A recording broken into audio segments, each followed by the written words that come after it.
Thanks for taking the time to download this BBC Radio 5 Live podcast. To search for other podcasts you might like, click bbc.co.uk/5live, where you'll also find our terms of use. Hello and welcome to the Daily Bacon podcast. You join us as ever at the post-show debrief, but the post-show debrief today takes place in the backyard of Steve Evans. We're in Wolverhampton. Michelle has to go by 10 past to Michelle Dignan's going to take part in this, our travel reading. We're about to do a magic trick, so she has to go at 10 past. It's 4 minutes past 4. Mm-hmm. Steve, we're in your house. We don't need to explain why we're here. I've done that enough. They'll hear it on the podcast anyway. The important thing is you're a magician. Yeah, I am. What's the trick we're going to do? Michelle, we're going to do a trick with you. It's very simple. I've got my friend here who is a very esteemed professional magician. His name is Dave Oakley. Hello, okay. Dave. Hello, Steve. Hi, Dave. Hello. Now Dave is going to do that. It'll be easy for me to do the trick because then something could be arranged. But Dave hasn't taken a big part in this. He's going to do a trick with it. I'm going to put you in his hands. Now, this is what's going to happen. Oh, gosh. Richard, no, don't worry. I'm a little bit nervous. Michelle, do you think I'm someone who's going to cause embarrassment on a podcast? I've got Richard here for that. It'll be fine. Trust me, Michelle. Trust me. All right, I Steve. used to work for the council. Fine. So, Richard is going to be your eyes, but only on this occasion because that is a very bizarre party game. All right. He will be your eyes, and we will explain what will happen. In front of us, David has A black leather wallet. Just opened it. Inside there appears to be a small brown envelope. In the envelope there is a prediction. Okay. I'm going to let Dave now talk to you. Okay. Michelle? Yep. Hello, Michelle. Hello, Dave. I'd like you to think of a date that means something to you. So it could be your birthday, or somebody else's birthday, or an anniversary. Okay. Not the year. Don't worry about the year, just the day and the month. Okay, got it. Okay, I'm not going to touch that black wallet until after you've told me what the date is. Okay. So you've got the date in the mind? Yes. Yeah, okay, name the date so we all know what it is. It's the 8th of April.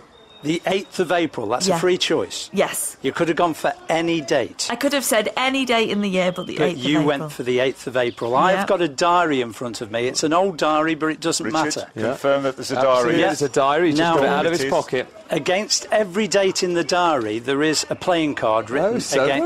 That's clever. Now, obviously, there are more dates than playing cards, so I could...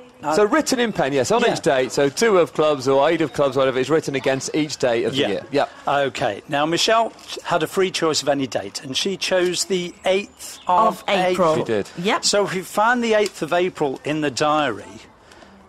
what's the card against the 8th of April Against Richard? Thursday the 8th of April is the Jack of Hearts. Jack of Hearts. Now, just confirm that there are different cards on the other so dates. the 5th of April, at the top of the page, says 6 of diamonds. Below that, the 6th says 10 of spades. Also on that page is 2 of clubs, 7 of spades, 4 of clubs and 3 of diamonds for different dates. But the 8th of April says Jack of Hearts. Yep. Jack of Hearts. And it was a completely free chosen date. Absolutely, definitely. Absolutely. Now, remember the wallet that we placed on the table right at the very beginning? And now Dave has opened that. It had the brown envelope in it. You remember brown that? envelope has just come out. And that is, you've not switched it. That was the one that we saw a moment ago. What was the card against the 8th of April?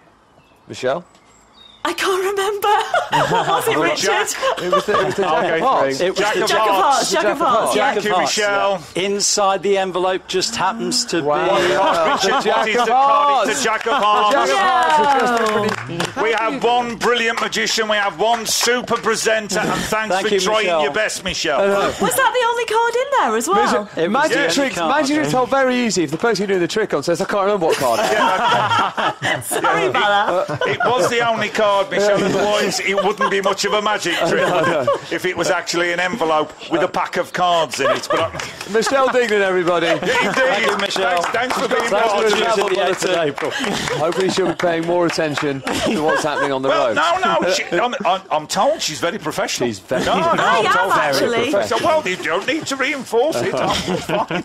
And Dave here, Thank you, Michelle. We'll be hearing Thank more you. from Dave in this podcast because he's a friend of yours. So Steve Evans, you came on the show. I did. Well, the explanation will be in the podcast, will it? Yeah, for all of that first half hour, and it'll be a highlights thing that we do, but certainly all of the first half hour. Well, in that case, you will hear me explain why we're here in Wolverhampton in this podcast. first for breaking news and the best live sport. This is BBC Radio 5 Live. Tony, thank you. Welcome to the programme. It's 2 o'clock. This is Richard Bacon here on 5 Live. And as Tony said this afternoon, we are live at the home of 5 Live listener Steve Evans. Cancer isn't always a negative. If you ever see a group of people, if you ever go to a cancer ward and you see a waiting room full of people who are obviously cancer patients, never look at that room as a box of broken toys, because you are making a very big mistake. Steve is 52, he has terminal stomach cancer, and he was on this programme last month. Cancer patients suffer an illogical guilt. And the illogical guilt is the pain that they're creating in all of those that they love. Hundreds of you got in touch after that interview. John in Manchester said, I'm humbled when I listen to Steve talk. Another texter said, tears and perspective brought on by a brilliant man. And Judith messaged to say, wow, what an inspiring man. So Steve has invited us to his family home near Wolverhampton this afternoon. We are in his backyard and we will talk about living with cancer. Steve's family and friends, there's that many, it feels like the entirety of his family and all of his friends are here today, as is his consultant. You can join the conversation anytime. We're at 85058. The email is bacon@bbc.co.uk, or use the hashtag Steve Evans. That's made you laugh. That is Steve there. Steve, I'm a hashtag. You're a hashtag now. Remember last time you were on the show, you got very excited because you were trending. Yes, I was trendy on Twitter. That's what you said, yes. I was trendy on Twitter. I didn't know what it meant. Well, now you know. Well, I found out. Let's make you trendy again. Oh, that would be lovely. Hashtag Steve Evans. So, and also, one of the themes of the show today will be defying doctors' predictions and expectations. You'll find out why in a moment. Steve received some good news last Friday.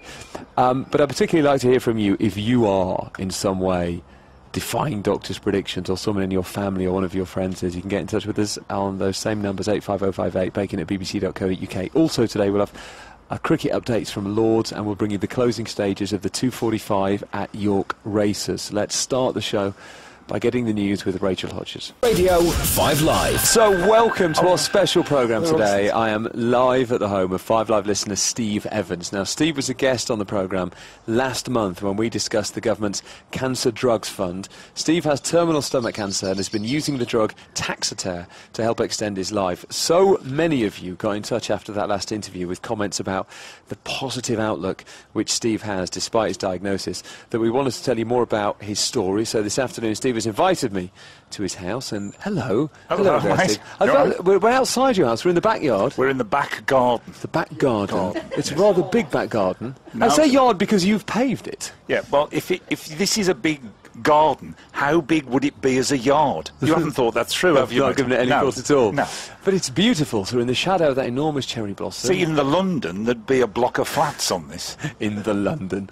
Your shed over there is bigger than the average London house. It's enormous. And then next to that is, I guess it's a summer house. It looks a lot like a cricket pavilion. Yes, that's right. And that's your special office, I think, isn't well, it? it's one of my special places, yes. And so we're here. And the entire plot is probably worth about 12 quid. So it's all relevant, really. And we're at your little outside table with an enormous number of your family and friends. Hello there, Steve's family and friends. Hello. And we will meet during the course of the programme. So the idea, between now and 4 o'clock, we'll talk, hopefully very frankly, about living with cancer. We'll hear how Steve's treatment is going. We'll talk to his daughter Megan, who's here, his consultant, who's next to me as well, and to his friends, people who've been his mates for years, and other people with cancer as well, who he's become friends with in more recent times. Steve works for Wolverhampton Council as a building surveyor, but also helped out in the evenings at Wolverhampton Civic Hall, and it's there that he got to know some of the country's most famous comedians. One of them, Jimmy Carr, dedicated one of his shows to Steve recently, and we'll hear from Jimmy live on the programme a little bit later as well. So you can join the conversation at any time. Call us if you like, 0500 909 693. There's a hashtag going. Steve, as he says, wants to be trendy on Twitter. I don't want to be trendy on Twitter. Let's see if it happens anyway. So if you're listening in the London or anywhere else, then you can use the hashtag Steve Evans. And one of the themes of the show will be defying doctors' predictions, as you'll discover in a moment. So if you're in that position, or one of your friends or family are, then please tell us your story. bacon@bbc.co.uk. Steve, let's start with this news. Yep. By the way, you look great. Thank you. Oh, my pleasure. And you had some really good news on Friday. I did, yeah. The defying doctors' predictions, it needs qualifying, doesn't it, pal? Because it's the doctors that help you defy those predictions. My tumour is not for the faint-hearted. It's what they call a T4, which is the final developed stage of a tumour. They really are difficult to manage. And oncologists have to be of the highest order to do that. And I have said before, I'm blessed to have one of the best consultant oncologists there is sitting opposite me. I've never seen him outside of the hospital. To be perfectly honest, I didn't think he existed in the real world. No. I thought he went to hospital and then for the rest of it lived in Narnia. I don't think he lived in the real world. But and he's here, and we will talk to him. So he's yeah. come to your house today, Professor David Ferry, and we'll speak to him in a minute. The news was that my tumour, through the, it must be said, experimental use of Taxotere, the tumour has shrunk for a second time. So, by a greater amount than you thought it would. Well, it's still a process ongoing. The Prof is so happy, and he'll speak himself, no doubt, about that, that the Taxotere treatment is now going to continue for another 3 cycles. So that puts us into remission, really, because whilst the Taxotere is working, it appears the tumour's not doing anything else. So it's going to take us through the summer, and it's great news, yeah. It really is very great news. And let me, by the way, just some quick cricket news. England have lost Alistair Cook. They're now 67 for 2. One of your friends is in the house, I think, watching the cricket, aren't they? Can I just say, when you're talking about this subject, using the phrase England have just lost Alistair Cook might have a different context. Yes, I you know. might want to say he's just lost his wicket. Yeah. All right. He's out. How about that? He's out. Now that can mean something else, can't it, really? True, yeah. BBC, Richard, you've got to think these things through. No, it's that classic 5 Live thing where all these little stories constantly overlap. And so that really is good news, because when we spoke last month, which we had this conversation, that's why I've come to your house today, because it generated this amazing reaction from the audience. And it's because, well, it's partly because you're so funny. I mean, really, of course we want to hear about, your story and about living with cancer, but you're also hilarious. Well, it's a, I don't know about that, but the story, being able to talk about the story, I mean, the journey involves so many people, and some of the key people are here today, and it's lovely to have them so close. But the story is really, the bottom line is that when you're terminally ill, the thing that you don't approach, the thing that you don't talk about is dying, is the end of the journey. So for us, the cancer, although people find the cancer a taboo, it's a necessary subject for us, because it's the management of that is what gives us life. Yes. So we're not going to be cured from it, but the management of it is vital. So people have got a genuine interest, because the more it's managed, the more presents they have to buy me as the time goes on. But what birthdays and Christmas. Yeah. And it was your birthday just the other day, wasn't yes. it, Belated presents are appreciated via the BBC, especially now I've got my own hashtag. That's fabulous. Hashtag Steve Evans. Indeed. But what we're talking about here is, what that news means is that your life will now be extended. And when we spoke last month on the show, you were talking about, we don't need to focus on the end point, but you were talking about some months away, later in the year. That's right. We're now talking that the end point will now be some distance beyond that. And potentially it could shrink again, couldn't it, with these treatments? Well, how it works is this. You just deal with the now when you're fighting a tumour. You can predict the future, but you can't predict events. And that's the problem with stomach cancer, that events can be caused by the tumour. What sort of events? There are different types. The cancer can migrate, so it can go down into the bowel, it can go up into the brain, it can go somewhere else. It can also cause other responses within the body, things that are a little unpleasant. You can have things that burst and cause septicemia and those sort of things. So that is often the end point. But we're not concentrating on that. All we're concentrating on is options. And the options we've got now is a small tumour. A small tumour that's got a lot less force than a big tumour. And it means we're going to be here for longer. Now, does it matter how longer? No. Doesn't matter at all. No. But I know when we've spoken before that you still now, I suppose, mark moments in the year, don't you? Yep. So you think, OK, well, I now know that I'll see this birthday, and I know that I'll see the summer or the autumn, etc., etc. That's how you think about it, I think, isn't it? Absolutely, yes. We played a clip at the beginning of the show from our last conversation where you were talking about an irrational guilt. Yeah. And I just wondered, tell me what you meant by that. Well, all right. It's trying to keep the mood of this interview as light and fluffy as possible. When you're poorly, we all know that it doesn't just affect you. Yeah. And the more people you've got around you, the more people it affects. And the point I was making is very simple. The irrational guilt is the hurt that you cause those people. Because it will be relevant to so many listeners that are listening to this now. They, even though listening to these words, they won't be able to do anything about it themselves. They'll be in a position where the person they love more than anyone is dying with cancer, and they can't talk to them about it because they're in so much pain. Now, the person who is suffering, the pain they experience is different because they have all of the support, they have all of the love, they have all of the understanding. But the pain that can create in those around you is horrendous. What I do is I try and embrace that, and although it is an irrational guilt, I try and make it so that we're all on the journey together. And that's what all of my concentration is spent on, my family and friends. Are you saying, in I suppose, in simple terms, that you believe it is harder for them than it is for you? Yes, absolutely. In my case, I can only ever, Richard, speak for myself. I don't speak for other people. I can just tell you my journey. My life has been shortened, but my life is idyllic. I mean, you're in the middle of it now. I mean, this is every day for me, being on the radio. No. But the joy of having my friends and the summer house. And there are so many coming and going all the time. This is my life. There's an amazing energy about this house, isn't there? Yeah, well, it's just great fun. But you will find that there are many, for every one person with cancer, you work out how many people are touched by it. Now, all those people that are touched by it, you imagine a dartboard, and you've got the person with cancer in the middle, and all of their friends occupy various spaces on the dartboard.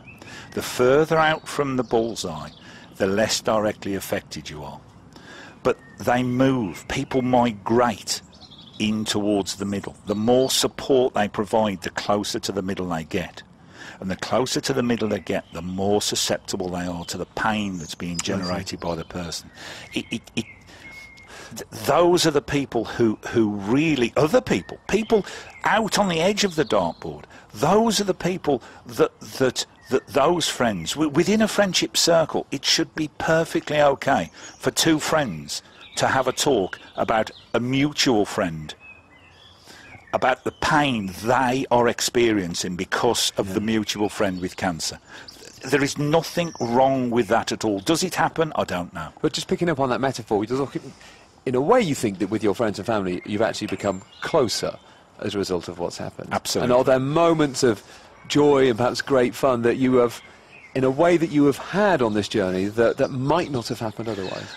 Well, you can't plan your life. Megan, this is your daughter Megan who's sitting next to you. Meg's Hello, next Megan. to me. Hello. Hello. You were nodding as I made that point. Yeah, things are same as they were before, but on a grander scale. Tell me what you mean by that. We have the same experiences, we have the same friends. They're more present than they were before because I suppose there is a limit to things where there wasn't before as such, an apparent limit. To the time. To the time scale. Yes. As well as that, because of the apparent limit, you tend to for want of a better word, cramming as much as you can. Yeah. And in doing so, you get a great deal of things on a grander scale than you do by just doing them in a normal day's pace. Things you may well have never got round to doing. Yes. You don't put stuff off, you see. Yeah. If we want to do it, obviously within reason, me and my sister have jobs, etc. We do have to work around life. We haven't just completely gone into some sort of dream state. We still have to live life. So there are many ways in which, despite obviously Steve's diagnosis with terminal cancer, there are many ways in which this is quite a happy time, isn't it, for you as a family? Yeah, you can't... What is the purpose of living if you don't embrace it? If you have to look... The positive is always there, and it is a mindset to see it. You only have to set what you have to one side and look at the negative options. I may not have worked for the council, I may have been self-employed, so I'd be in a position now where I was still having to work. At a point where I finish work, if my wife was unable to support the family, all of this that you see around it, when I demise, that goes. Well, that's not relevant. You know, they lose the house. Can you imagine all of those things? Again, there will be people listening, and they will be living that journey. And I owe it to them. I owe it to those people for everyone to know how lucky and blessed we are. Megan, has he changed at all? No. No. I get that impression. Things have always been this way. Have they? Yeah. Always this amount of energy? Yep. Always this irreverent? Yeah, he's had to tone it down somewhat, especially during treatment. He doesn't. The energy, the physical energy, isn't there as much. Obviously, treatment has affected him. However, mental energy, always been this way. One thing that we're going to talk about in a few minutes' time with Professor David Ferry, who is your consultant oncologist, who's joined us at your house today. We're at your outdoor table in your backyard here in Wolverhampton, and you compare him to...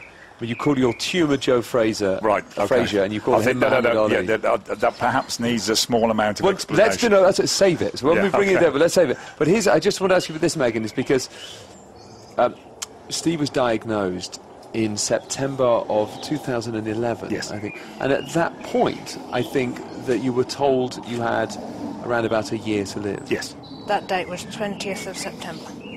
You remember that date? I had a motorcycle accident on the same date. Did you? So I can't forget it. It's, bad day. Were you there when your dad was given that diagnosis? I was there when he was given the time scale of things. The original two diagnosis things he had, I was on holiday for when he had those. Just to explain what happened is, I think you thought you had a stomach ulcer, didn't you? Yeah, that's right, yeah. And so you went in, they ran various tests, you came back in, and over sort of a 10-day period, you found out, they told you got a tumour, you didn't know how bad it was, and at the end of that 10-day period, you found out not only that it was a tumour, but that it was terminal. That's right, yeah. And so when you came back from your holiday, Megan, is that when your parents told you that... My mother had assumed that Dad had told me, and I came downstairs, and my family was somewhat upset, and they told me what was going on. Did you have a sense of what was going on? It was... I did the same thing when my grandmother, my dad's mum, was ill. I knew something was up, and my brain did say, to be quite honest, it said, "Where's the lump?" Yeah. It was really... I knew something was up. I know what my dad's like. I know what tired is, and that wasn't tired. And we're talking about, the many positives here, and this is so September the 20th, 2011. Was the date when we got the time scale of things. A year to live. Yeah. And I think you said to me recently that your oncologist privately thought you had about 9 months to live. And here we are now in May of 2013. Yeah. And you're in not only are you here, you're in great shape. Yeah. Isn't it good? And that's an amazing thing. Well, it is, yeah. I mean, what Megan was describing was the details of the day when she found out. They came back from holiday. She didn't know. That was very difficult. I went to bed because I was tired. Megan and I are very close. She immediately knew there was something wrong. And that's what she was just talking about. She was talking about the point when she found out that not only had I got a condition, that I wasn't going to get better. Was there a moment when you were telling your family, because you obviously various close family members to tell, and but there was a moment that was particularly life-affirming. Was there a moment that really made you realise how important love of your family is? He's here now, so I have to steel myself to be able to do this, because I don't want to get upset live on radio.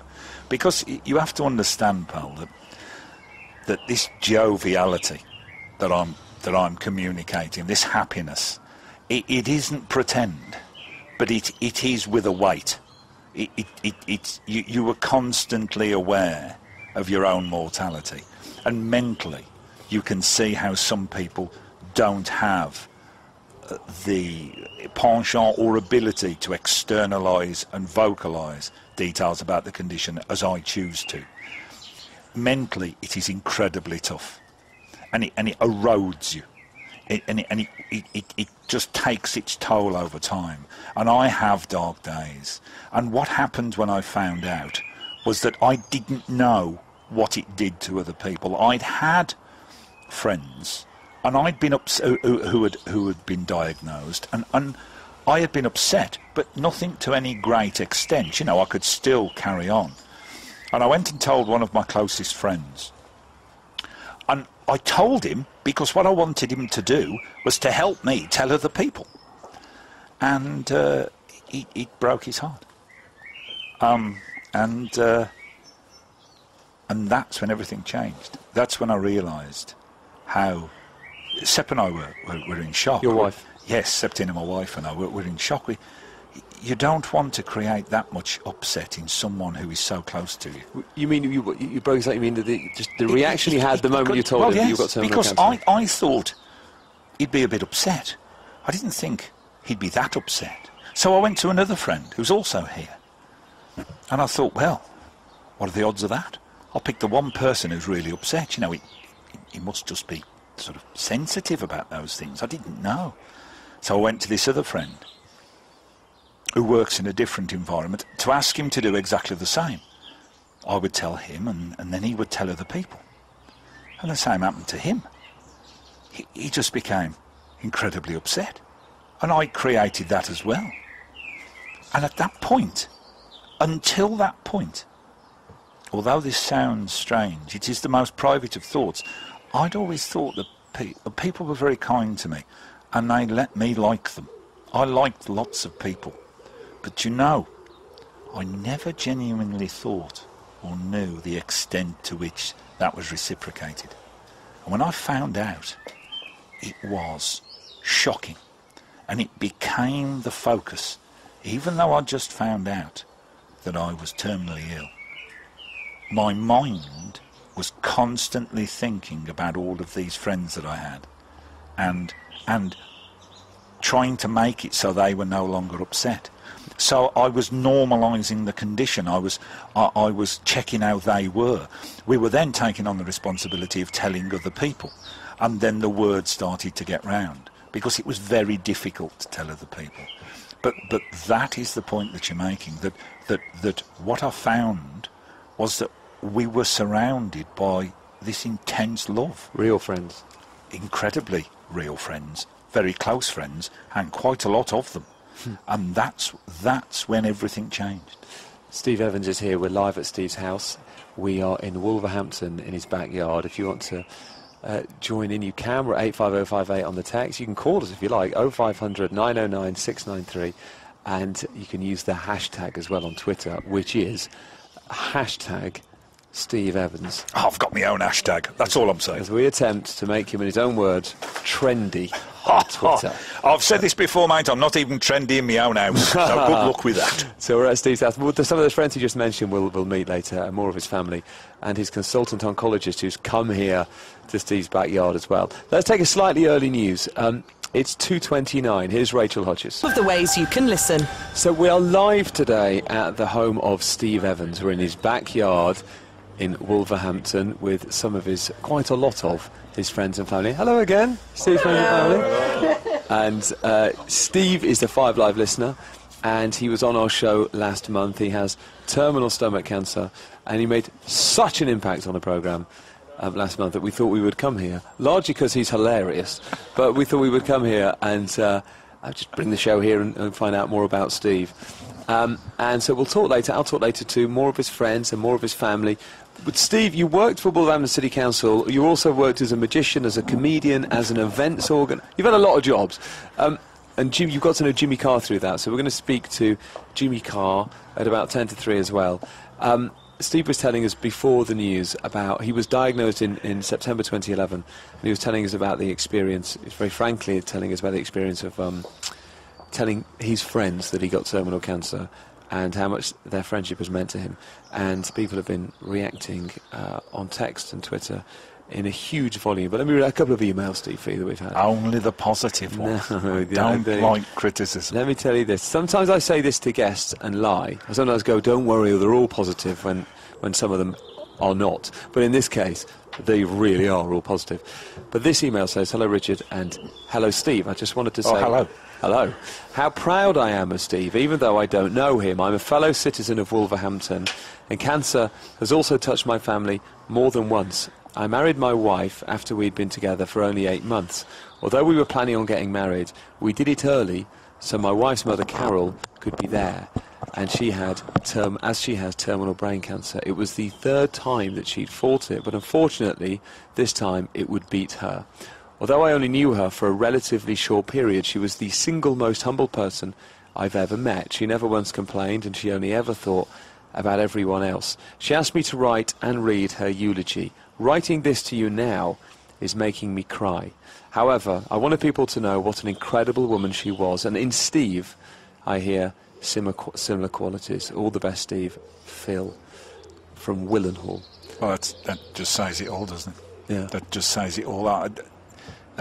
It's worth you being here today and me saying the things that I said for Phil to be able to write that and share those thoughts, because I've said this before, people that think people with cancer are broken toys are making a big mistake. Often cancer releases strengths in people that they never knew they had, and that is an example of it there, you know, and it is very sad, terribly, terribly sad, but there is positive there. There is positive, and it's often very difficult to find. Here's another email that says, hello, Richard and Steve. I'm in my mid-30s and I have multiple chronic health problems that have affected my daily life for 25 years. 10 years ago, I was written off, told I'd never work again, and thought my life was over before it began. Since then, I've worked for various organisations helping others, and although I'm off work at the moment, allowing me to tune in, I am engaged, I'm happy, and I try to make the most of every day. And I continue to defy doctors' expectations. Big hugs to Steve. So that sounds like somebody else who's had that. Yeah. The Venus Strength release. So is that person given the name? No, that just says big hugs to Steve. So the first one was Phil, but that person hasn't actually written their name. Well, to whoever you are, thank you. And big hugs straight back to you. Bacon at bbc.co.uk if you'd like to write your own story. Sitting next to me at Steve Evans' outdoor table in his backyard here in Wolverhampton. It's a nice day, by the way, in Wolverhampton. Well, you know, we ordered it for you. Thanks. Is Steve's oncologist, his consultant oncologist, Professor David Ferry. Professor Ferry is based at the Royal Wolverhampton NHS Trust. Good afternoon. Good afternoon. Thank you. I've heard a lot about you, because I heard a lot about you when I spoke to Steve on the radio. We spoke on the telephone last month, and I heard a lot about you before you arrived here today. And the metaphor that he uses is, so Steve has this tumour that he found out on Friday, which is shrunk, which will now extend his life. And you might want to explain it, but you called the tumour Joe Frazier, and the professor here Muhammad Ali. Right, well, I'm very, very sensitive of referring. Of comparing the two, so that's not what this is. What this is, if you imagine my tumour and making a boxing analogy, Joe Frazier was my favourite ever boxer, but just the characteristics, nothing to do with the person at all, nothing to do with the person. The characteristics of Joe Frazier, he was relentless, immensely strong, always coming forward, impossible to stop. Now, under those circumstances, you've got to put a boxer up against him. That's what you've got to do. Now, Frank Bruno is an absolutely lovely, lovely person, a very good professional boxer and a world champion. But would you put him up against Joe Frazier? Yeah. If your life depended on it, which mine does, you'd put Muhammad Ali up against Joe Frazier. And that's what I've got. In Professor Ferry, I've got Muhammad Ali. Now, yesterday at the Civic Halls, I explained this analogy to someone, And they thought about it for a moment, and they said, no, I agree. I wouldn't like Frank Bruno to be my oncologist. I just don't think they understood it, to be honest. So, Professor Ferry, Mohammed Ali, you have been working with Steve since 2011, so just after he was given the diagnosis of terminal cancer. And he was told he had a year to live in September 2011. I think, did you actually privately think it was more like 9 months? Well, when we give patients prognosis, we're basing our prognosis on the evidence from thousands of patients that have been treated. And when you begin a patient's treatment and they've got advanced metastatic gastroesophageal cancer, you give the average out because you don't know how the case is going to run. You see, some patients, their cancer responds to chemotherapy, they will do better, they will live longer. But some of the patients we treat, and we can't tell which ones they are, their cancer will progress when we give them the chemotherapy, and their life is much shorter. So at the beginning, you don't know which path the patient's necessarily Sometimes chemotherapy speeds up the cancer. No. It causes the tumour to... No, that's not what you meant. No, it isn't. So really there are 3 outcomes when you treat a patient. When they have their CT scan, say after 6 to 12 weeks, the cancer can be better, the same size, or larger, worse. The ones where it's larger, you stop the treatment because it's not working, and you definitely continue the ones where it's responding. Yeah, okay. And in the middle, you have to make a decision. And here we are. One of our themes today is defying expectations. So September 2011, and you've given him that average of a year, and now here we are, a long way past that. We're in May 2013. And one of the things, Steve, that you did is you took part in clinical trials. Yeah. And what's interesting about that is, that comes with there's a bit of gambling about that, isn't there? You know, that comes, it's a trial. You don't know what the outcome will be, and it's new. So there's an element of risk with that. There is, but it's explained and supported very well by the oncology team. But if what the oncology team have to be very careful about is when you are a person who's been told they've got, 12 months to live, and you are offered a trial, and the trial is an extra 3 months, you say, where do I sign? And the oncologist say, no, well, you have to look at the big of it. Yeah, that's fine. Can I just... Have you got a pen? No, you just need to look at the implications, because there are some side effects here. I mean, you could have diarrhea or bad skin, so you might want to think about it. I thought, well... Yeah, but you might also have life. Yeah, I thought, well, it will affect my modelling career, but, I'll go with it and sign. So the oncology team have a difficult job at that point, because people do want to go with the trial. And you were using the drug Taxotere, weren't you, for this? No. That was later, was it? Yes, it was. The trial, which the Prof will explain much more succinctly than me, I would imagine. Before we do, can I ask you a very basic question as a consultant oncologist? Why has he got stomach cancer? We don't know why most people get stomach cancer. There's a tiny genetic element. Most of it's environmental toxins, we believe. There are some risk factors. But we just don't understand why most people get cancer. Because you were a healthy chap? Don't smoke, don't drink. No. And so you just don't know? We just don't know. And so the trial, when someone takes part in a trial, in percentage terms, how often does that trial improve the cancer or shrink the tumour? How often is a trial successful? Okay. So when we talk about a clinical trial, and Steve was in a randomised trial, we're comparing 2 treatments, a standard treatment and an experimental treatment. And the definition of success is built into how we design the trial statistically. So for Steve's trial, for that trial to be regarded as positive, patients in the experimental arm would have to live longer by 2 to 3 months than patients in the standard arm. And you get the answer to the study when you've randomised the 800 patients and you've analysed their survival after running the trial for 3 or 4 years and having a significant period of follow-up.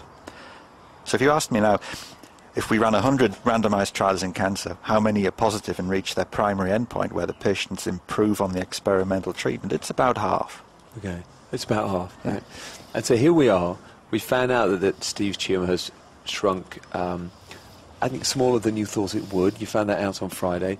That is extending his life. Yeah. Could it shrink further? Could it have further to go? Yeah. So Steve has completed his first-line treatment in the randomised trial called REAL3, and he had a good response on that for a long period of time, and now he's progressed and he's in second-line treatment now. So he's not in the clinical trial anymore because that's passed. That was in 2011. Yeah. Are we at a point, in terms of medical science, actually, we need to go to York Races, so we will come back in that sort of 5 Live way. We will pause that thought and go over to York Races and join Cornelius Lysett. Out of that promise. 5 Live Breakfast. Weekday mornings from 6. So, welcome back to the home of Steve Evans. We're in Wolverhampton in his backyard, his beautiful backyard, in the shadow of his cherry blossom tree next to his summer house, which looks like a cricket pavilion, with lots of his friends and family. Hello again. Hello. And so Steve was on the show last month. Steve has terminal stomach cancer. He was diagnosed in September 2011. He was given a year to live. He has outstripped all of the predictions and expectations. You put that down, partly, if not largely, to the professor sitting next to me. No, totally. Totally. It must be down to your own inner strength as well, though. I don't know You've put up a fight yourself, haven't you? Well, that's down for the prof to explain. I wouldn't have been very good by myself. Is there anything scientifically in that? If you have the strength of mind to take something like this on, and you can see that Steve has dealt with it. I know you've talked about your dark moments, but you are also dealing with it in a very positive way, I think. Yeah. Scientifically, can that make a difference to fighting cancer? Scientifically, I don't think it does, but it certainly impinges on the quality of life a patient's going to have. I mean, if a patient is happy in themselves and they can engage and take what's positive out of their lives, they're going to have a good quality of life. But if you want to have a good quality of life and you're confident and you're still living life to the full, and we talked about these great moments that Steve has had with his family, moments he thinks he wouldn't have had otherwise, actually. Can't that, the fact that he's energetic and out there, couldn't that have a health benefit, in effect, on the cancer? Actually, it doesn't, and that doesn't have an effect on the cancer, but it does affect how people live and their quality of life. And that's why when we have patients, we try to encourage them to live the fullest life they can in the time they've got. We can't change the personality of a patient. That's not possible. That comes as a given with any individual patient. If only you could, Prof. Your life would have been so much easier over the last 18 months. The look on the faces of the trainee doctors when they come in and see the person he's brought them in to witness the consultant of his me. So that is Professor David Kelly, who's Steve's consultant oncologist. Steve Evans is to my left. The sun is back out here in Wolverhampton. Dr. David Ferry. There are so many texts coming in. And a lot of them are quite sombre, as you might imagine. But let's just go through some of them. I've just burst into tears. What a man. John from York. John of Appleby. Steve has made me half an hour late for a business appointment. I've been sitting in my car, riveted to his every word. His ability to convey his feelings and concerns for his loved ones is remarkable. So many people would benefit from listening to him. I wish him all the best. This text says, listening while driving back from Scotland, in tears hearing his story. My dad died from cancer 10 years ago, and I never thought of it from his perspective. Thank you for opening my eyes. Your strength is amazing. Mike of Hampshire, lovely show, Richard and Steve. Such a joy to hear the delightful birdsong in the background. What's that? What's that? Is that a cockerel? Yeah, there's a cockerel. The cockerel is an MP3 thing that we got, and we put it on the same disc as the bird song, so it just rotates. That's what I'm going to do. My future shows in the studio, I'm going to play some bird song on a loop. So you are, as well as working for Wolverhampton City Council, which you retired from shortly after your diagnosis, you have worked as a comedian, as a magician, as an events organiser. You've put together huge music festivals, and it's No, I haven't put together huge music festivals. I have managed at them for a wonderful person called Harmony Blake. And through these you met Jimmy Carr, didn't you? Yes. Through working at the Civic Halls as the duty manager, my responsibilities were to... I had the comedy show portfolio, and I looked after the comedy performers, one of which was Jimmy Carr. I got to know Jim that way. Jimmy joins us now. Jimmy, good afternoon. Oh, good afternoon. What are we talking about? Are we talking about magic or cancer? Can we what are the parameters of this? Really, yes. I'm happier in the whole cancer arena than magic, but I'll talk about either. No, the main reason we're here is because not because of Steve's cancer. It's because Steve is hilarious. Yeah, no, he's a really good laugh. There's no getting away from it. Yeah. Jimmy, tell us about when you got to know Steve. Well, I mean, it's just doing. I mean, as he said, we're doing the Wolverhampton Civic, and it's an amazingly sort of friendly crew there, and you do get to know people in this business. You're kind of sitting around, shooting the breeze afterwards, and the people kind of take care of you. And he's always been really good fun. And then as the years have sort of gone on. I've been playing there a long time now. It sort of transpires other interesting things happen, and it transpires close-up magic was afoot. and good stories about other people misbehaving. Indeed. Oh, share those with us. No. That's what you want. You want someone who's discreet about you and indiscreet about everyone else. That's how it works, Jim, I think. Yeah. Are you doing this live from your shed? Where are you talking from? We're in the garden. You're in the garden? We've got one of the outdoor... Just because you're poorly, you could have gone to them. No, do you think Septina would let me travel? No, probably not. Indeed. Probably not. Not midweek. No. Jimmy, what have you... Not for 5 Live. It was proper radio, mate. Jimmy, what have you made of the way that Steve has reacted to his diagnosis and taken on this fight, if you like? Well, it's an interesting thing. I think there's a very British thing where, in our society where we hide away death. It's very institutionalised, and most people haven't seen a dead body, and it's not a very human way to live. Because we hide it away, and people are in hospitals and they're cared for elsewhere. And I think British people tend to be a little bit uptight and don't know what to say. And I think someone like Steve is really inspirational because he does know what to say, and he's very open about it, honest about it. And he didn't crawl into a shell and, go away to go through this experience. He's very open about it and honest. Cheers, pal. No, but you can see that opening and honesty. You can see how people are reacting to that on the text and email today. That's important to you, isn't it? It is, yeah. Yeah, it is. I mean, we went to do... Jimmy had never seen me do magic, and he said the most wonderful thing. And it will stay with me forever. We went earlier this month to see him at the Birmingham Symphony Hall. And I'd never been to the Birmingham Symphony Hall. And we met him with Gavin, the tour manager, backstage. Why would you go there? You live in Wolverhampton. It must be 4 miles away. Indeed, yes. Indeed. Well, there's big roads there, Jim. There's all sorts of things. I said, I'm not going there. Scary. And we walked out from backstage into the Symphony Hall to see the most incredible venue I've ever seen. And I just looked and I said, Jim, this is amazing. And he looked at me and said, haven't you done this gig before? I said, no, Jim, no, you've completely got that wrong. Do you remember saying that? So I got Steve to do. I got him to do the magic show on the stage for me. So it was me and my tour manager Gav, who's known Steve forever, doing like the close-up magic. Like kids. I mean, that's the great thing about close-up magic is it's a lovely kind of, it breaks down, I think, your barriers, because you're in a sort of state of awe, going, oh wow, that's like a really fun thing to do. Feel like a kid again. You haven't done any magic yet. I've never met a magician who hasn't actually done a bit of magic within 10 minutes of meeting them, whether you've invited them to do that magic or not.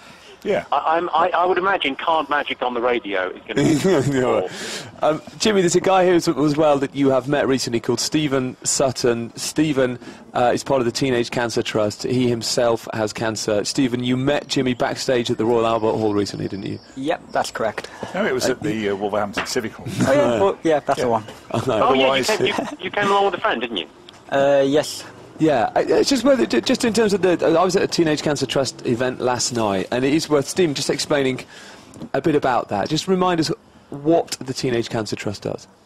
Well, its kind of remit is that teenagers shouldn't have to stop feeling like teenagers, even though they've got cancer, and then they provide the support and kind of practical things to make sure that happens. The main thing they do is provide specialist wards where people between the ages of 13 to 24, if they get diagnosed with cancer, get put in a young person's specialist teenage And in many ways, that's ward. the most important thing, isn't it? Is that teenagers share a ward with other teenagers. Yeah. That's what the Teenage Cancer Trust facilitates. Yeah, because automatically you have something in common with people your own age, and then you can share your experience with them. Jimmy, you've done quite a bit of work with the team. Great. Well, they're great, but I mean, really the person, Roger Daltrey is really the guy for teenage cancer. He's been doing it for years and putting on these gigs at Hall, and he deserves special mention because there's lots of great people involved, but he's done so much. They're great places to visit. You get a chance to visit, a cancer ward, go to one of the teenage ones, because in the others, no one's ever got off with anyone else. Everyone's married with kids. But if you go to one of the teenage ones, there's always a bit of gossip.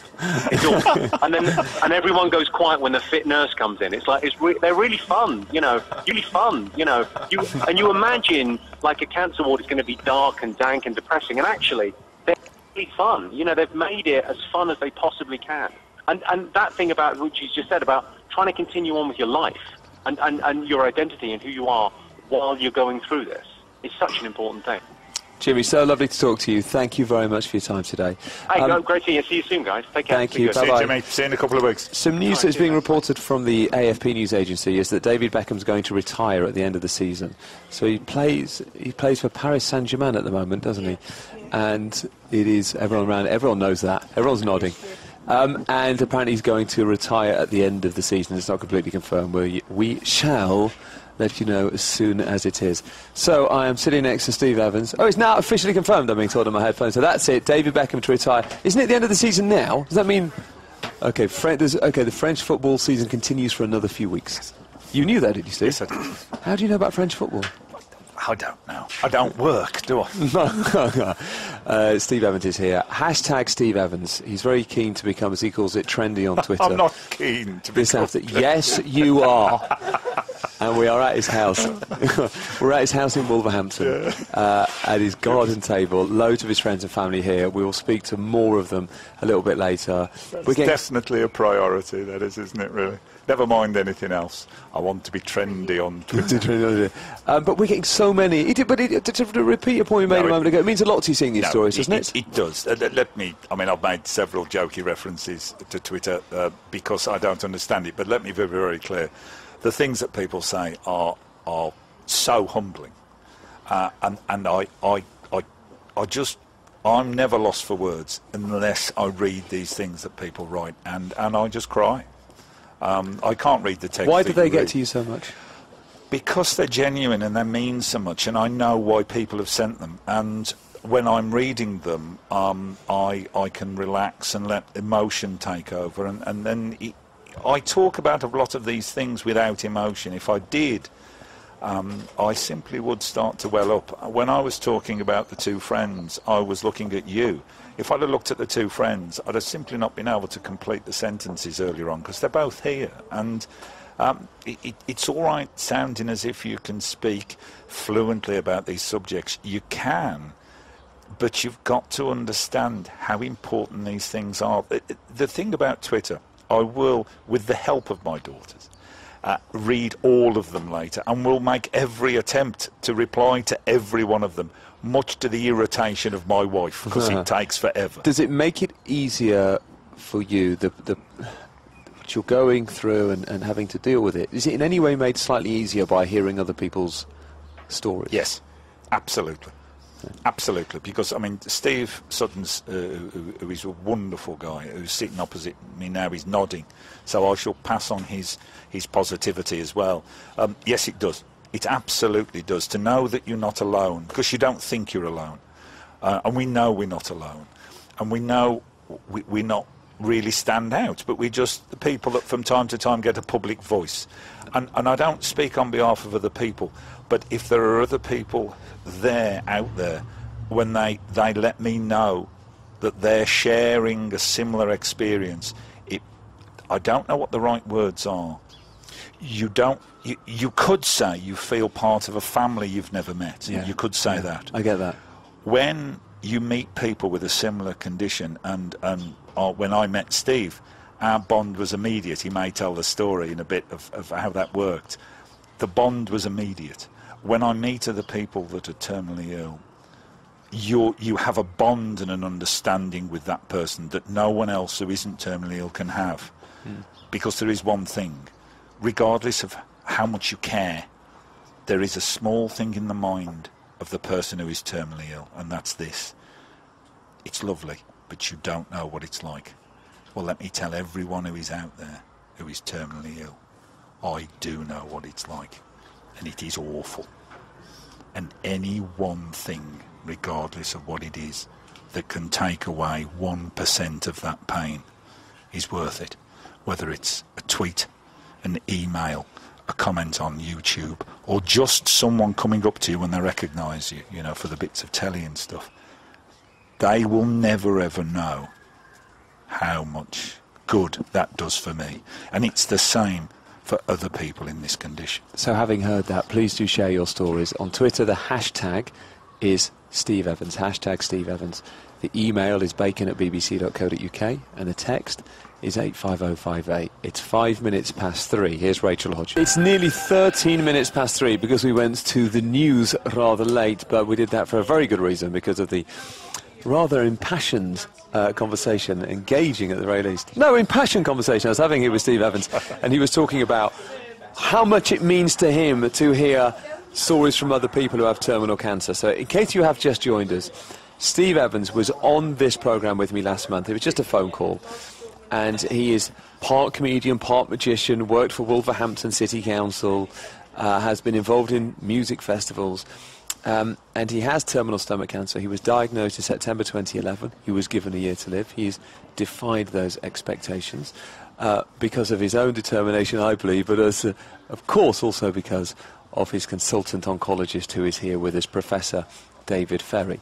I am at Steve Evans' house. We're in Wolverhampton, in his rather splendid backyard, and surrounded by lots of his friends and family. Hello again. Hello. Who we shall be speaking to in a moment. And we came here because of the impact that Steve had last time he was on the show and the reaction that he generated, and because he's hilarious. But let me read out some more text for you, Steve. Paul in Walsall says, "Dear Richard, my dad was given 6 months to live with heart failure. My wife was 3 months pregnant at the time, and we hadn't told anyone because of complications in the pregnancy. He was so ill, so I asked him if he could last 6 months to be a granddad for the first time. He said he would. He did last to be a granddad. That was nearly 15 years ago, and he's still with us. Give my regards to Steve, wishing him all the best for the future." This next text is from Kate, who says, "Steve Evans, what a fantastic, funny man. As a fellow cancer patient, determined not to be a victim, admiration knows no bounds." Emma in Fulham says, "Richard, I'm weeping listening to your show. We lost my dad 3 years ago to prostate cancer. My mum beat breast cancer, but now has non-Hodgkin's lymphoma and starts chemotherapy on Monday.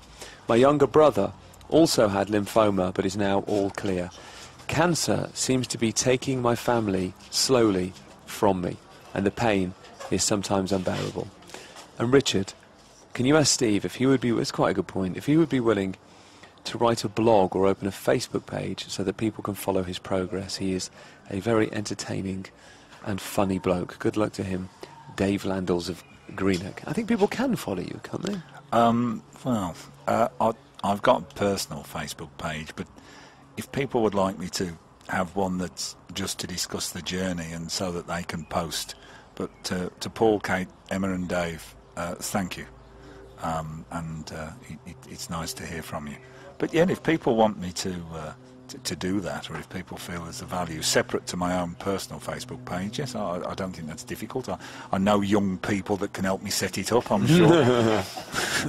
Actually, there's also, you've posted videos on YouTube as well, haven't you? There are, yes. And the last time we spoke, remember, my lecture to the NHS had got 400 views. And after you made it popular on your radio show, it went up to 4,000. I was getting up at 4 o'clock in the morning just to check if more people had. I had people in New Zealand passing comment. I had to look where that was. Fabulous. With the hashtag, if you want to tell us or share a story with us on Twitter, there's a theme here as well today about defying doctors' expectations, which is what Steve Evans has done so successfully. So that hashtag on Twitter is hashtag Steve Evans. Oh, the sun has just come back out here in Wolverhampton. It's rather nice here, don't sound surprised. There isn't a cloud of gloom over the city. You people from the south, you travel north every day, mate. You must see all of these different vistas. Go past Walsall and then go into Manchester. But wait, do go to Manchester a lot? It's where it appears to the sun never comes out. Just isn't true, mate. It's the gloom that exists inside your head. Don't force it on other people. Manchester, may I say, is one of my favourite places. Mine too. I've done a lot of gigs. Can I help you with that? Communication is 7% verbal, and you managed to prove that in those simple words. Mine too. Yes, well done with that. Let's talk about. Because here's one thing we must talk about in the time we have here today is the Cancer Drugs Fund. It was the reason that you came on the programme. Yes. last month.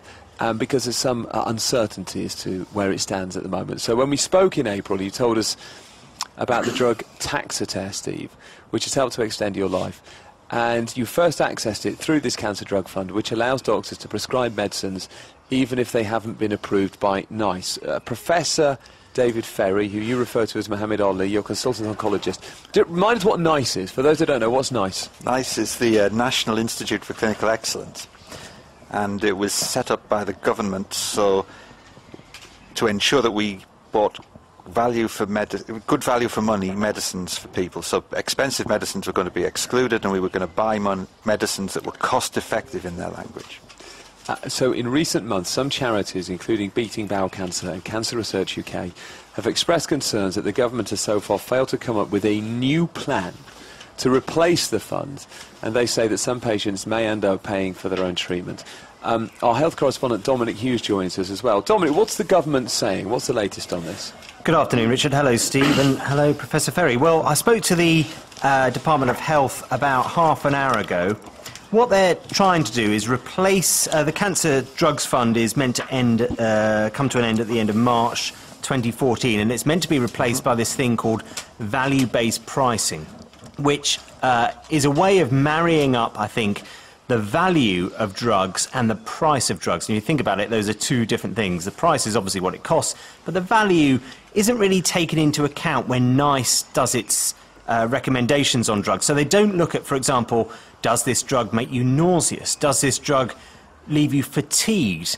And they're trying to marry up those two ideas. So they will look at the value to society as a whole and to the patients of a particular drug, and then work out what the price of that drug then should be, and negotiate that then with the drugs companies and try and get it provided through the NHS to everybody. Now, this is something that's at the moment it was initially thought it might be a UK-wide plan. It now looks like it might just be England. But when I spoke to the Department of Health about half an hour ago, they said no final decision has been taken on that. People who are taking drugs that they have accessed through the Cancer Drugs Fund will be able to carry on accessing those drugs, taking those drugs, but no decision has been taken on what will replace the actual specifics of what will replace the Cancer Drugs Fund come next year. So in simple terms, Steve Evans, just in simple terms here, this drug, Taxotere, which you absolutely believe has helped extend your life, the worry would be that with these changes, the worst-case scenario would be that other people in your position couldn't get Taxotere because they couldn't afford it. Well, it's been proven, isn't it? It's very simple. There is no belief. Taxotere, under these conditions, has shrunk my tumour. That's a fact. That will now extend my life. The Prof had the idea this would happen, and it has happened exactly as he saw it. So it's been funded by the Cancer Drugs Fund.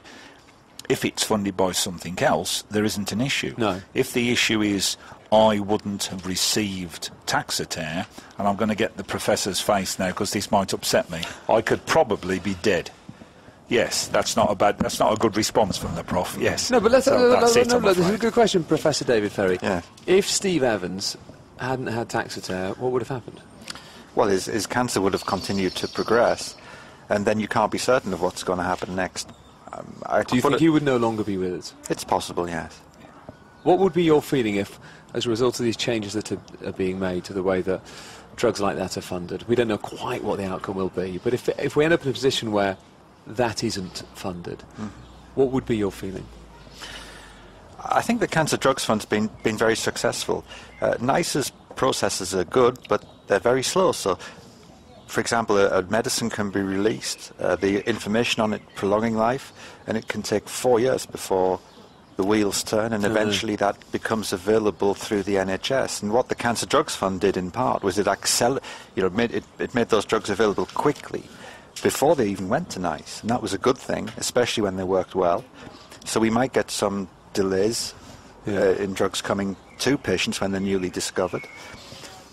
And if Taxotere isn't funded, more people will die more quickly. Well, that's the point. The good news is Taxotere is an old drug that's fairly cheap, and actually now we've moved Taxotere off the Cancer Drugs Fund list in many areas into what we call baseline commissioning. Okay. So that's a good news for Steve, but it's really the newer drugs that are going to be more expensive, that are more threatened. And Steve's point's very well made. I mean, initially I had to apply through the Cancer Drugs Fund to get him Taxotere. By the way, let me say thank you to our health correspondent, Dominic Hughes, who joined us. I want to read out some more text. Do you want to hear more? Of course you do. We know you do. Steve Evans. I've not read these yet. I'm reading these for the first time. Oh, now it's like Russian roulette. Richard, no, but I made this point earlier. To some guests I say, don't worry, all the texts are positive, and I'm lying. I'm not lying when I say that to you. Richard in Bathurst, Steve Evans, wow. That's how that starts. Wow. Well, it's a good start. You make it seem so calm. You are an inspiration. My sister died in 1991, and I was on that dartboard. That was a metaphor that you used earlier with your friends and relatives coming closer to the centre. And it was strange. My dad has been diagnosed with neck cancer, but it's curable. He's like you. First thing he said to me was sorry, as it meant he couldn't come and stay because he needed to be at home with my mum and close to treatment. He embraces the treatment as a project in hand and loves the doctors, seeing them as saviours. His positive outlook inspires me, and we talk about it openly, and as such the cancer is just another subject to chat about. And as such I'm in control and informed. I'm grateful to you guys for putting this radio show on today, but I'm of course much more grateful to my incredibly supportive family and their openness and their words of wisdom, and I'm grateful for everything that you have said today, Steve. I wish you every success for continued good news your treatment. So Thanks, Richard. Thank you for that. I was interested, you really agreed with that point he made in the middle there where he said that the cancer has just become another subject to chat about. If that's how Richard's dad is dealing with it, well, normality has got to be good, but it's not for everyone. It's not prescriptive, you know. That's how Richard's dad is, which is brilliant. But some people, they just can't do it, you know, and there is help available. There are places and people you can go to, and I think we'll be covering that later in the programme. Steve Evans writes, Ian, what an inspirational character. I'm quite emotional whilst composing this message, but it's through the sheer joy of Steve sharing his story and drawing enormous strength from it, using Steve's image of the dartboard through the medium of radio. This will almost certainly be the biggest dartboard in the world. Good on you, Steve. May God bless you and keep you. Best wishes to you and your family, and continued good health. Thank you, Ian. Thank you, man. Stephen Sutton is here. Stephen, how old are you? 18. You're 18, and you're part of the Teenage Cancer Trust. And tell us about the cancer that you have. It's metastatic bowel cancer. So originally I had it in my bowel, then it spread to my leg, and also my pelvis and my groin. And is yours incurable? Yes.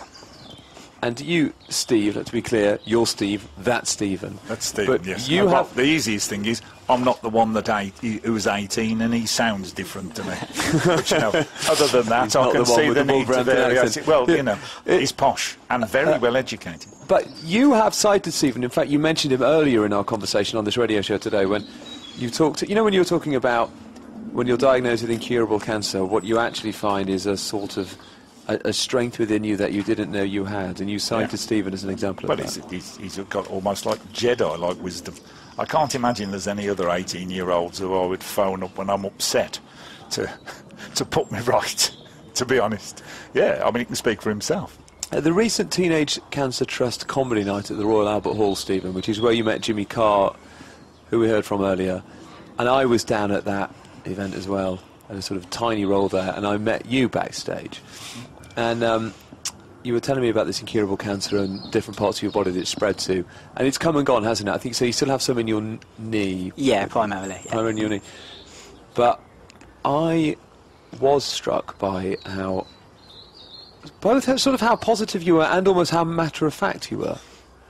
Yeah, the way I've kind of come to terms with it is there's only so long you can ask the questions like, why me, why have I got cancer, why is my cancer in the kind of situation is, and then eventually I've got to a point where I've stopped asking that and realised I've got it, nothing can change that, the only thing I can change is how I react to it, and I'm trying to react in the best way possible. Do you not get down about it?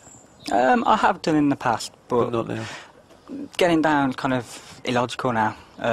It's there, can't change it, so I'm just trying to be as positive as possible. How are your family? On the outside, they're fine. Yeah. And I know you've put together a bucket list, which you've told me about that night down at the Royal Albert Hall. Just How many items are on your bucket list? 46. It's quite an unusual bucket list. 46 is quite a lot, isn't it? And the only reason he ever met Jimmy Carr is because Jimmy Carr was number 34. Was he on there? Yeah. Are there, one was to be an extra, and you've been an extra in a drama. You've done that one. Are there some on there that you haven't yet been able to facilitate? Maybe some people listening can help. There's probably a few. If you go on my Facebook page, you can go find my list. What's your Facebook page? It's Stephen Story. So it's facebook.com/Stephen Story. Or it's PH, Stephen with a PH. Yeah, PH, yeah. Mm-hmm. Just give us an example of a couple that are on there. So I've got a tattoo that was on there. You've not had that done yet? No, I've got it done now. You've got it? Yeah. What is it of? Do you remember the troll dolls with the kind of funky hair? Yeah. I've got one of them underneath my armpit, and my armpit hair makes up the troll doll's hair. Oh, that's brilliant. That's pretty cool. Well, it doesn't until you have chemotherapy, then it'll all fall out and it'll look like a bald troll. You didn't think forward on that, did you, son? This is the problem for young people. Well, then has to stick a wig on the tattoo. And what was the other one? I organised a flash mob. That was another one. Oh, nice. Got arrested. No, it was quite funny actually. The flash mob we called it a laugh mob. It was in Birmingham Bullring, and everyone just turned up, and on 12 o'clock on April Fool's Day just burst out laughing. So like passers-by found it quite hilarious as well. And there was at one point security came over and tried to move us, so we laughed at them. And they just walked off, walk of shame. I didn't know what to do. It was hilarious. Yeah, they were then all sectioned under the Mental Health Act, but it was a good Stephen, one of the things we've talked about a couple of times today is how much it means to hear other people's stories. So we've been getting a lot on text and email in relation to Steve Evans here. And through the Teenage Cancer Trust, as Jimmy Carr explained earlier, you obviously spend a lot of time with other teenagers with cancer, and that they've built those dedicated wards. How useful is that to meet other people in a similar position? Extremely. You kind of form invaluable support networks from this kind of like common experience you have. And I've made genuinely some of my best friends just at these events that they put on. And we met as well. Yes. What we should do is we need to take the news in a moment and then come back, and we need to speak to some of your friends. And there's quite a lot to get through, if I may say so. So we'll do that in a moment. Some of them have more to say than others, as you're soon to find out. Yeah. Actually, Stephen, whilst I think about it, was one of the items on your bucket list, was it to go to Wembley? Yes, I've done that. You've done that one? Yeah. I'm trying to think if there's any on there that we can facilitate. Just give us a couple you haven't done yet.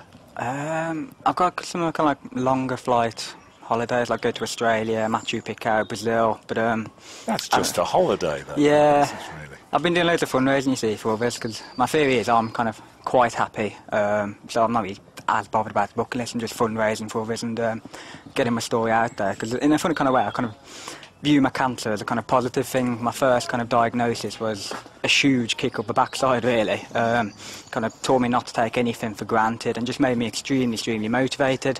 Were you told right away that it was incurable cancer? This is the thing, and then I've got the incurable diagnosis later on. So how much later? It's about 2.5 years on, I'd say. Right. So I'm in this position now where I've got loads of motivation, just for life in general, to do loads of things, but I haven't got the time. And what I see in other people is that they've got the time, obviously, but they haven't got the motivation. They can't give me their time. But what I'm trying to do is give them my motivation for life. You've raised £52,000 since January. Yes, and that's going up all the time. Come on, £52,000 since January. So nice to be here. Yes, it's sort of this positive, this almost matter-of-fact attitude is quite a remarkable thing, because that, you say you got the incurable news 2.5 years later, and here's what I just can't really get my head around, and why would any of us be able to understand something like that who've not experienced it, but at your age to receive that news is something that is obviously very difficult to process, and something that he has clearly done in the most remarkable way, hasn't he? Well, I've said it before, he has, Stephen is the classic example of the strengths being released within. Yes. Yeah. Because Stephen already had all the chops. He was going to be a doctor. I mean, he can speak for himself, but he's very modest. Didn't you want to be an oncologist? Well, originally just a doctor, then kind of having my own illness. So where I kind of came to terms with as well was finding out as much as I could. So then I found an interest in oncology as well. When you received that news, you kind of know that it was coming? My first diagnosis was a bit weird, actually, because it was diagnosed post-operatively. So I had this huge operation. I had half my bowel removed, and to a certain extent, I did know it was coming, because why else would they remove half my bowel? Yeah. Stephen Sutton, tell us your Facebook page again. So it's facebook.com/Stephen's Story. I'm at Stephen with a PH. Okay, and you can find out about his story there. You can see the rest of his bucket list, and you can contribute as well if you wish. He's raised £52,000 since January. We're going to take the news and sport. There's been another wicket in the cricket. You can find out about that in the sports bulletin. We'll come back and we'll meet lots of Steve Evans's friends and family. We're live at Steve's house. We're in his garden in Wolverhampton, and the hashtag is Steve Evans as well. It's 3:33. Here's Rachel Hodges. So we're live today at the home of Steve Evans. It's 20 minutes to 4, 20 minutes left. We're in his backyard. So much to fit in. So much to fit. There is a lot to fit in 20 minutes, isn't there? Even a potential magic trick. Well, and David Beckham's no longer at work. Does that mean he can sign on? I don't. Someone will tell us. Someone will know. Someone will tell us. Someone will know. Yes, that is the news. Some big news days that David Beckham is retiring from professional football at the end of the season, and the French season finishes a bit later than our season. So we're in your backyard, in Wolverhampton, your fabulous home, with lots of your friends and family. Steve Evans has terminal stomach cancer. He was diagnosed in September 2011. Don't keep going on about the terminal stomach cancer. I actually got it now. I do feel guilty, keep saying that. Well, you don't look guilty. No, but we have new listeners coming in all the time. So is that what happens? Is that they drop in and then drop back out again? Yes, they're a bit casual like that. Yeah. So we have to keep reminding people that's why we're here. And Steve was on the show last month, and we had this remarkable conversation in which he was hilarious, but also very frank and open about what he's been going through. He's defied doctors' expectations, so we've come here. We're at his table outside. Your family have been so lovely. They've laid on for us what my mum would call a first-class spread. It is. That's the generation that comes from. Yeah, so we've got lots of sandwiches. We certainly have. They've even hired a tea urn. I don't assume you own one of those. So we've got a tea urn out there. Well, when you work from the Wolverhampton Civic Hall, you know. Okay. These things are easy to come by. And the manager is here. So yeah, we're going to meet him because that's played an important part in your life. It has definitely, yeah. So let's say hello to your friends, because you actually, let me read out an email because we were talking at the start of the show about how hard it was for you to tell your friends about your diagnosis and just what your friends have meant to you. And what this experience has taught you about your friends, you were telling us. And quite a few of them are here. But before we meet them, let me read that. It's quite a long email, this, but this came in. And you've said several times today how important it is to hear. You love hearing other people's stories. Yes, of course. Richard, I've been listening whilst driving and was desperate to get home in order to email Steve. I can absolutely concur what Steve said about friends being incredible at the very worst point in life. My husband died in September 2010 after a very brief but hard-fought 3-month battle with a rare and aggressive cancer. He was never given a terminal diagnosis. We were told any treatment would be life-prolonging. He was 37. I was 36. We had been happily married for just over 3 years. During the time he was in the wonderful Royal Marsden Hospital, he used Facebook to inform his friends of the stages of his treatment. This was a conscious decision on his part to be completely out there about what he was going through. He also sent a daily update to our friends, which was a great outlet for me and helped with sharing feelings I couldn't always express to him. Our friends were hugely grateful for this, and they saw it as a lifeline, ironically. Our friends were amazing during this time, opening their doors to other friends travelling across the country to visit him and moving heaven and earth to offer help. Steve and his family will know there really isn't anything anyone can do to help other than be there and try to smile and laugh and hug when necessary. What I would like Steve to know, without being morbid, just being a realist, is that this incredible support continues. Your family will be supported on all sides and for the rest of their lives by those friends who love you dearly. I know this to be true. It's the kindness and love of mine and my late husband's friends which now makes me well up. They humble me on a daily basis. Steve is right. There is a positive side to cancer. It's very difficult for me to admit that, as it took my husband. But it's true. It reveals the strength and love within each of us, which we didn't know was there. It has changed me. It has changed my life for the better, although I wish it hadn't, obviously. You are amazing, Steve. More power to Muhammad Ali. May that tumour keep shrinking. All the very best from Jerry. Jerry, thank you. I'm fighting back tears. So, Richard, say something. That's just wonderful. Well, let's introduce your friends. And well, who are we going to start with? Mark. We're going to start with Mark. We're going to start with Mark, of course. So Mark is from the Wolverhampton Civic, which is a venue that's played a big part in your life. The Wolverhampton Civic Hall means everything to me. I was the chief building surveyor, and I met Mark many, many years ago. Mark's played a very big role in my life, but what he has done, he has been one of the key people in keeping the normality into condition, because I worked for him before, and then I became poorly. And although I can't actually work, I volunteer now, I work for him now. And do you mean, when he says he continues in normality, do you mean that he doesn't treat you any differently? Absolutely no differently at all. Well, no, we said to him he wasn't allowed to retire. Steve's an integral part of what we do. Steve cares about everything, and one of the reasons why we do so much comedy in Wolverhampton is because of Stephen. He cared about the comedians. That's why Jimmy Carr liked him so much. And the Wolverhampton Civic Hall is one of the great venues, isn't it? That's it's a right. beautiful historic venue, which is widely regarded around the country, isn't it? Correct, yeah. And it is. So just tell us about. Yeah, tell us a bit more about how important Steve was to that venue. Well, Steve was our building surveyor, and I think he thought it was a bit dull. And he thought what we did was exciting. So he came to work as a front of house man, and he just provided fun and happiness and joy. That's Stephen. And he looks after complaints. People come and complain and whinge about things sometimes, unrightly, of course, and Steve makes them happy. Yeah, I imagine he makes them happy because he's hilarious. And Rupert is next to you. Also Rupert's important for a couple of reasons. Rupert, when I was a kid living on a council estate with Johnny, who you're going to speak to in a bit, we never knew anyone called Rupert.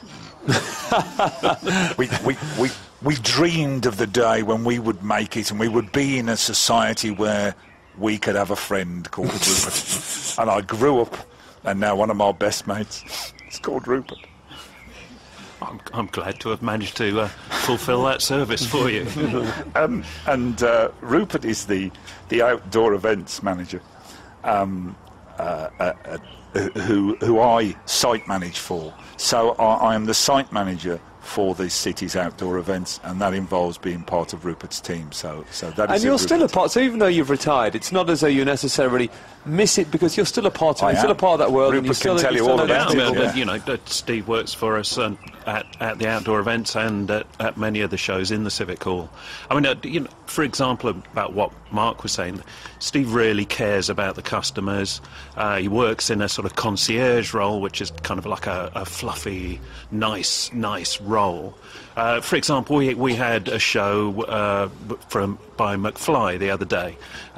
We've had a really nice email come in from a lady who's a wheelchair user saying thank you for all the staff there, for the amazing care that you gave me, especially Steve, the concierge. And he really does make a difference to people. And, that happens in the outdoor events as well. We were talking about the roles that friends have in situations like this, and obviously Steve retired after he got the terminal diagnosis.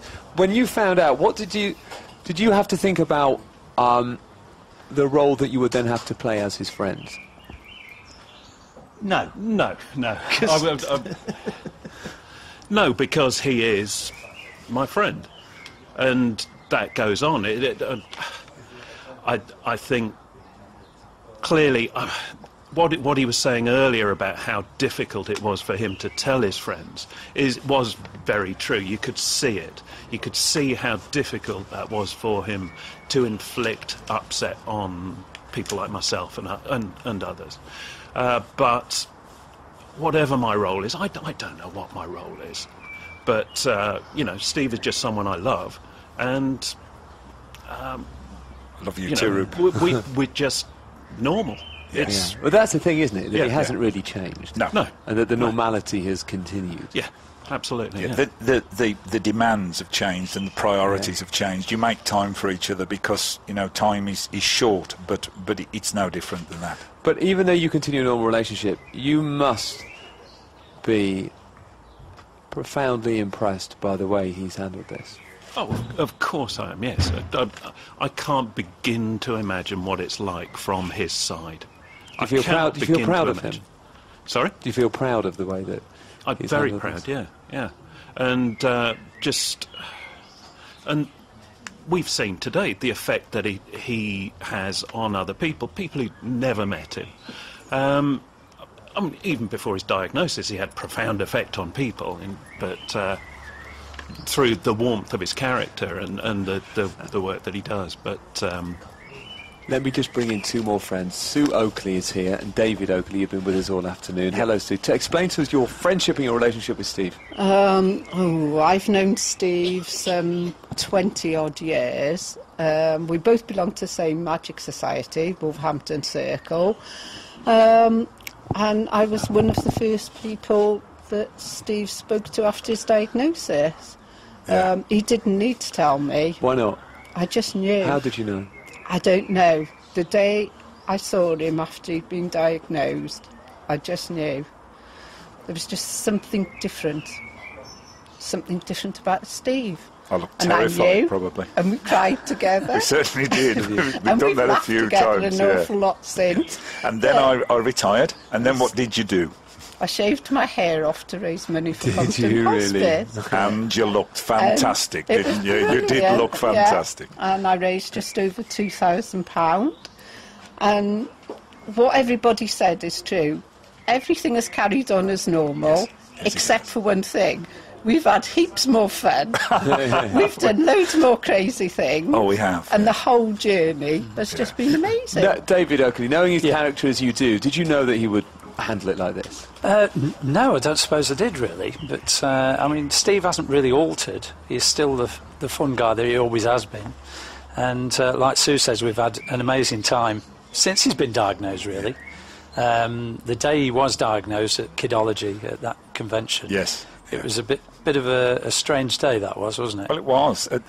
I was told at tea time the Monday, and then on the Tuesday I managed, I event managed and also compared and hosted a one-day convention for children's entertainers called Kidology that takes place in September every year in Wolverhampton. And the following day, less than 24 hours after finding out that I'd got cancer, I had to do that. And several people said to me after the event, when they found out, they said, "Do you know, we thought there was something a bit wrong in the morning." I said, well, yes, there was something. My mind was slightly elsewhere, but, you know, you do what you can. It's a bit. Isn't this a nice moment? So we're sat at your table outside.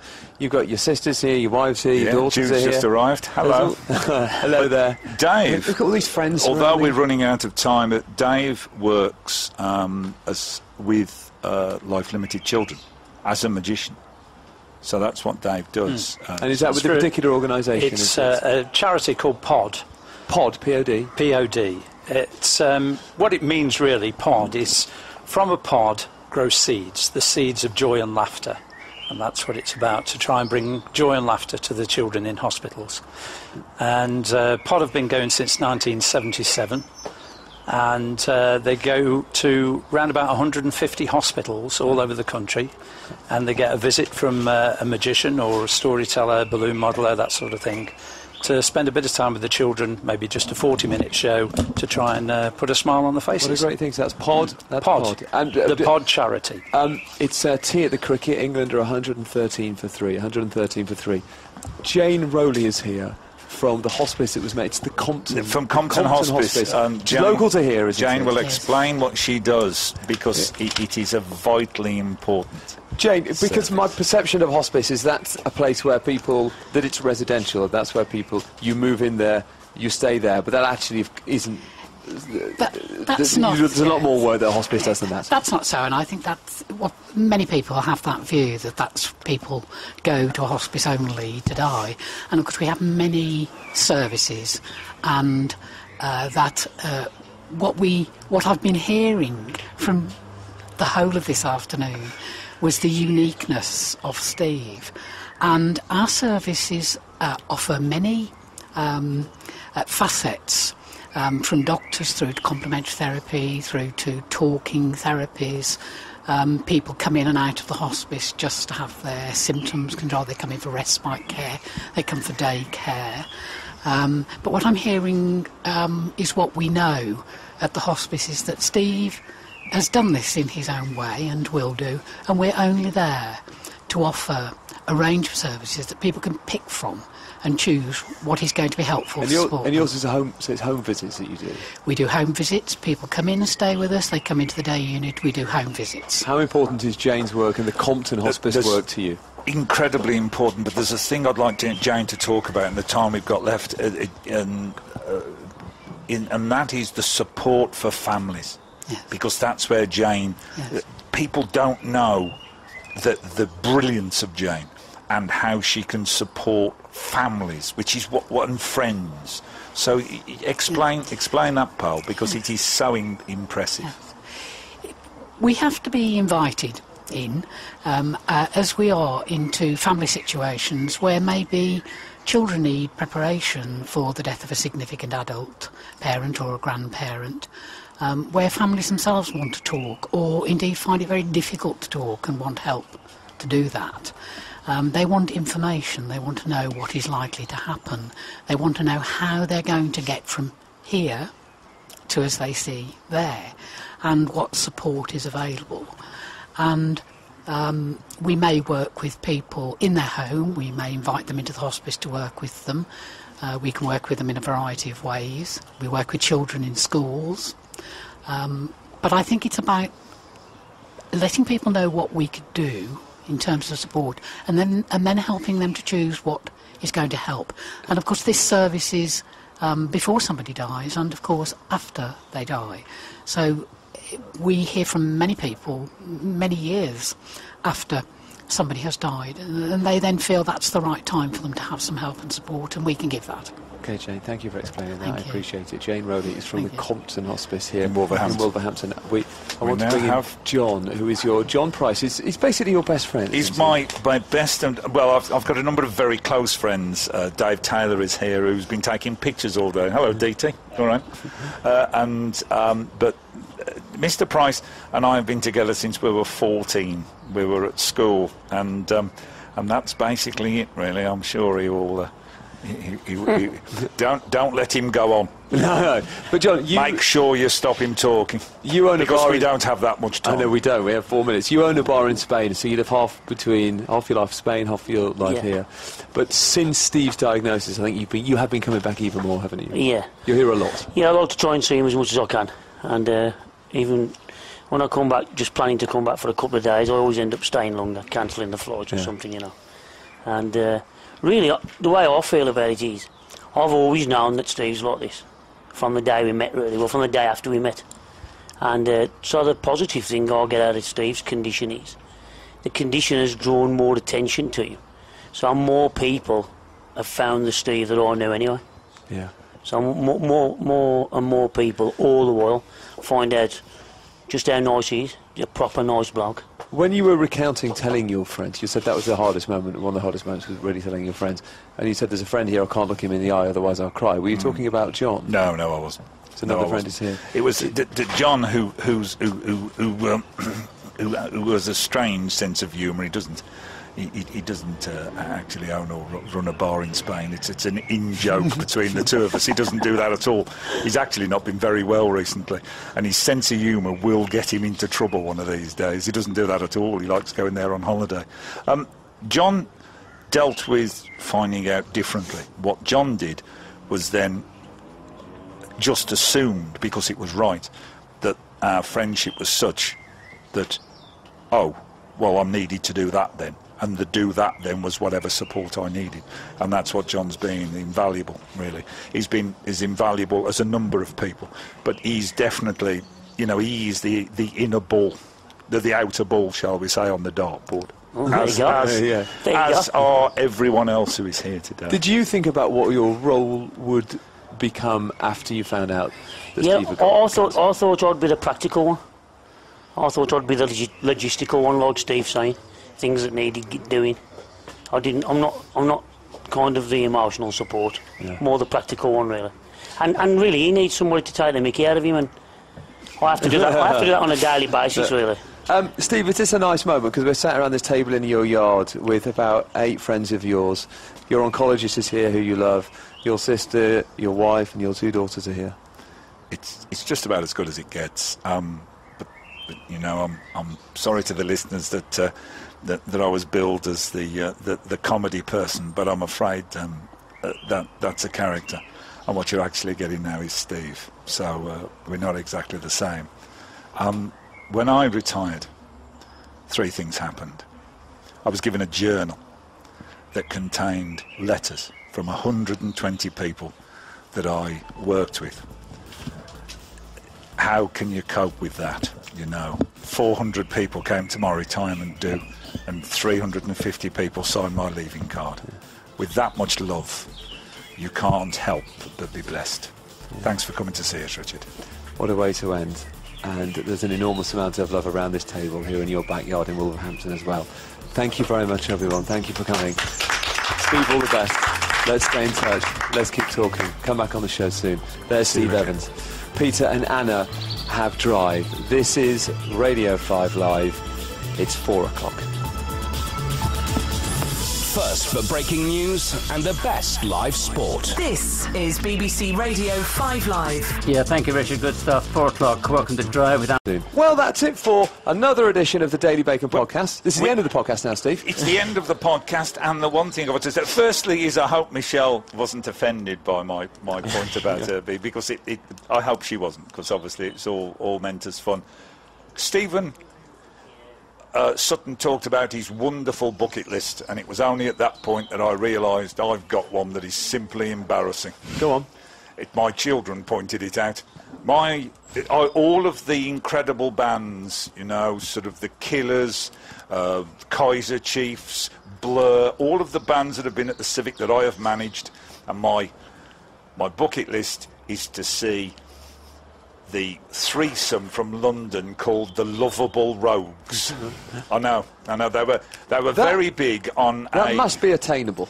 Well, I don't know. That they're doing festivals, because I even looked on their website.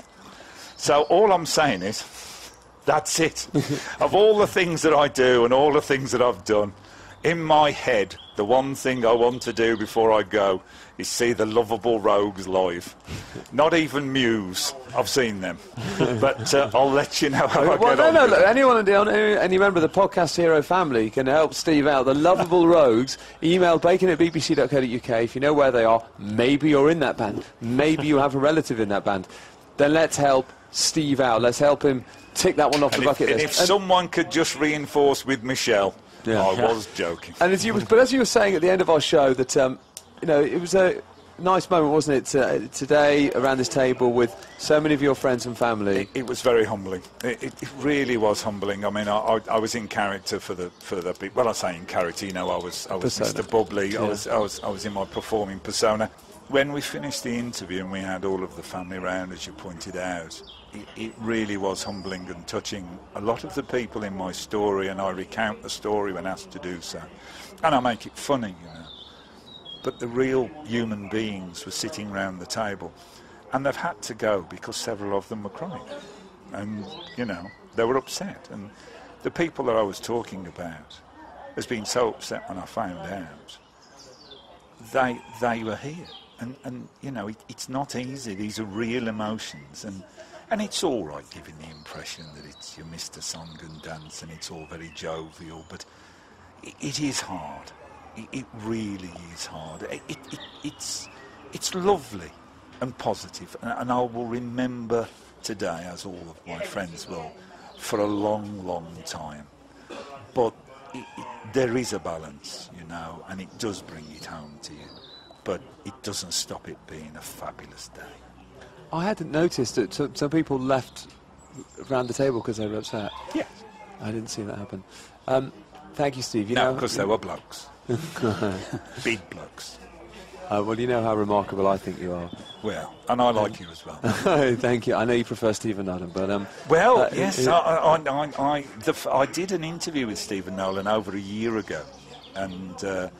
at some point in the future, I would really like a chance to be interviewed by him again. We can arrange that. You are lovely.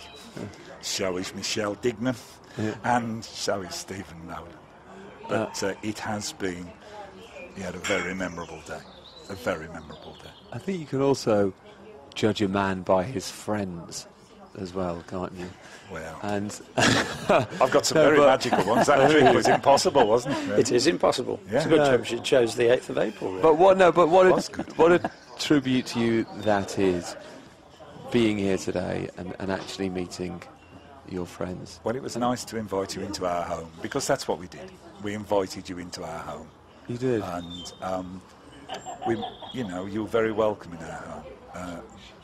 And this is what home is like. I mean, these are the people who I rely upon. There's my sister, my wife there, and Sue, the prof, my daughter, and then my 3 minders. Yeah.